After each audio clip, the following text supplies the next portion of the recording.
kopā apskatīsim, kas tam man rūpnieciskajās adatiņās ir, un paskatīsimies žurnāliņā, ko tad īsti viņas no sevis var izdarīt, tā teiksim. Stiprinājuma veids mums šīm adatiņām, kas jaunās ir atnākuši DPX17, vai arī tautā zināms kā 135x17, ir 3 asinājuma veidi, SPI, SES un SUK.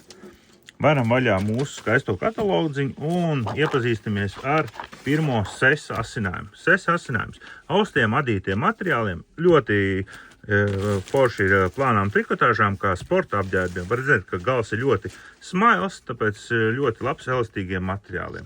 Nākamo mēs paskatīsimies SPI asinājumu. SPI asinājums mums ir šeit.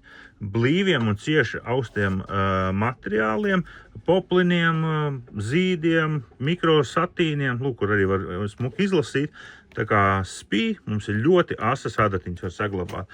Tieši šīs te būs tās, kuras ļoti smuki caurdurs visādus zīdus un satīnus un vēl visādus materiālus. Savukārt SUK asinājums. SUK asinājums, tas jau mums būs, kur viņš mums te ir? SUK asinājums. Var redzēt, šeit jau ir uzzīmēta džinsa, tātad SUKs ļoti forši būs priekš tāda vidēja biezuma džinsiem, kā arī rupjākām trikotāžām, jo gals jau ir nopaļots un jūsu trikotāžas cilpiņas atbīdīs malā un nepārgriezīs vai nepārdurs, tā kā saudzēs trikotāžu. Tālūk īsumā.